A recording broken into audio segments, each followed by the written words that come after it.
안녕하세요. 백발백중 신프로의 백신입니다. 반갑습니다, 여러분. 이번 시간에는 제가 오늘 돈세자님을 모시고서 여러분들이 궁금해 하시는 내용들이 많더라고요. 단독명의와 공동명의의 차이점을 우리 돈세자님께서 좀 자세하게 알려주시겠습니다.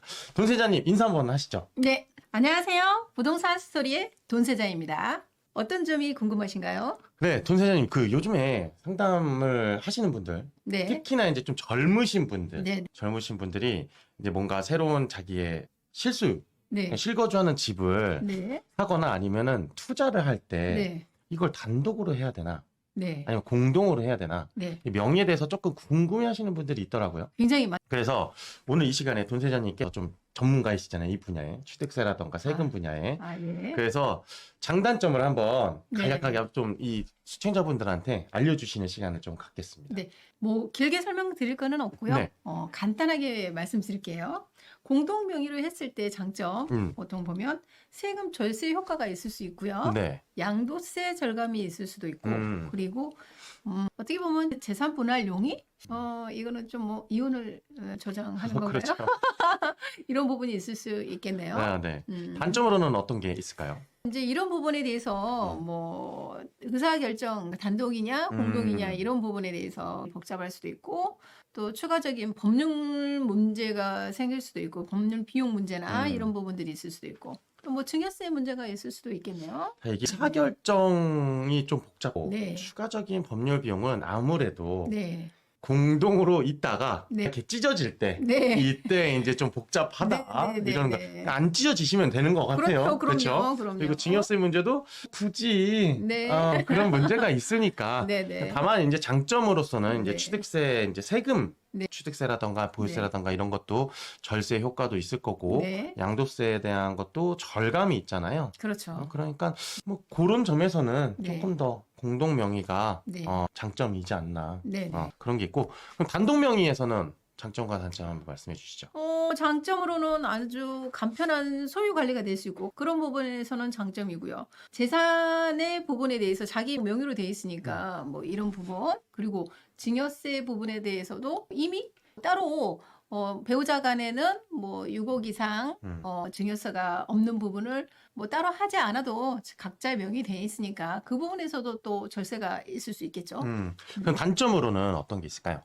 어떤 부분에 있어서는 세금이 증가가 될 수가 있는 부분들이 있어요. 네. 왜 그러냐면 우리가 주택을 0.5 지분만 있더라 하더라도 그렇죠. 주택수에 이제 늘어나기 때문에 그렇죠. 그렇게 되면 취득세 부분 우리 보통 보면 그 중과되는 부분들이 있잖아요. 그렇죠. 1주택인 부분하고 2주택일 때 네네네. 그것도 또 비조정 지역에 따라 달라지는 부분이 있기는 한데 이런 부분에 있어서는 세금이 늘어날 수도 있는 부분이 그렇죠. 있죠. 네. 그리고 또 이제 상속세 부분 이런 부분들도 있을 수 있고 부부간에 이제 재산이 뭐 네 건이 내 건이 네. 이런 부분이 있을 수도 있고.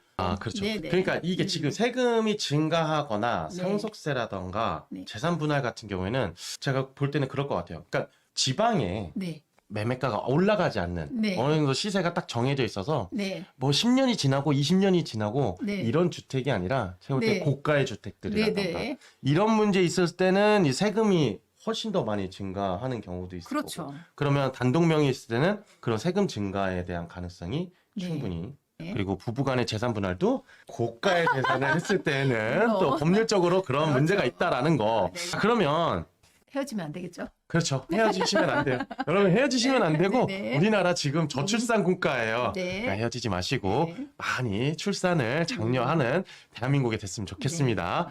그러면 지금 단독 명의와 공동 명의에 대한 장단점을 알아봤는데요. 네. 요약하는 시간을 한번 가져볼게요. 네네네. 단독 명의와 공동 명의의 요약인데요. 단독 명의 같은 경우는 내가 혼자 소유하고 있으니까 네. 혼자 소유에 대한 관리라던가 네. 이런 게 좀 쉽고 네. 그리고 좀 단순하잖아요. 그렇죠. 예를 들어서 등기상의 문제라던가 네. 혼자 뭔가를 처리했을 때도 솔직히 나 혼자 움직이니까 단순하다는 네. 거. 네네. 그리고 좀 약간 이제 고가의 주택을 아까 말씀드렸듯이 소유했을 때는 좀 세 부담이라던가 이런 네. 것들만 아닐 뿐이지 네네. 그런 요약을 해볼 수가 있는 거고 네네. 공동명의 같은 경우에는 당연히 네. 2분의 1씩 또는 3분의 1씩 네. 뭐 이렇게 가니까 네. 이제 절세 효과가 가장 좋은데 그럼요. 네. 만약에 네. 분쟁이 발생했을 때 의사결정 과정에서는 조금 네, 복잡할 수가 복잡스럽다. 있대요. 이런 내용으로 네. 정리하면 되겠죠? 네. 그러면 돈세자님께서는 어떤 방법이 좀 더 나을 거다라고 네. 하는 팁? 제가 볼 때는 양도세 부분이나 뭐 음. 보유세 관련해서는 우리 아시다시피 종합부동산세는 인별과세거든요. 네. 그런 부분에 있어서는 절세 효과가 크고요. 양도세 부분에서도 절세 효과가 굉장히 커요. 세금 과세 표준액이 달라지기 때문에요. 그런 부분에 있어서는 절세 효과가 크는 부분이 있고, 근데 이제 단지 취득세 계산할 때 주택수에서 0.5 지분을 갖고 있다 하더라도 주택수가 추가가 되는 부분이 있기 때문에 이거는 계산을 해보고 어떤 게 유리한지 그거는 각자 상황에 맞춰서 따져보는 게 맞을 것 같습니다. 그러면 네. 돈세자님의 말씀을 비추어 봤을 때는 네. 절대 네. 시청자분들이 네. 혼자 생각하지 말고 반드시 전문가와 상의를 하셔야 된다. 그럼. 이렇게 요약을 또 해볼 수 있겠네요. 자, 그럼. 그러면 여러분, 제가 누굽니까? 심프로 아닙니까? 네. 아마추어들한테 가지 마시고요. 심프로한테 오십시오. 네. 궁금증 나가는 번호로 저희가 속 시원하게 세금 관련이라든가 부동산 문제 속 시원하게 저희가 백신 한 방 놔드리겠습니다. 네. 자, 돈세자님한테도 네. 많은 상담을 해주시고요. 자, 오늘 영상이 좋으셨다면 구독과 좋아요, 알림 설정은 다음 영상을 찍을 때 굉장히 힘이 된다는 거 지난 시간에도 말씀드렸죠? 꼭 눌러주시고요. 다음 영상으로 또 찾아뵙겠습니다. 감사합니다. 감사합니다.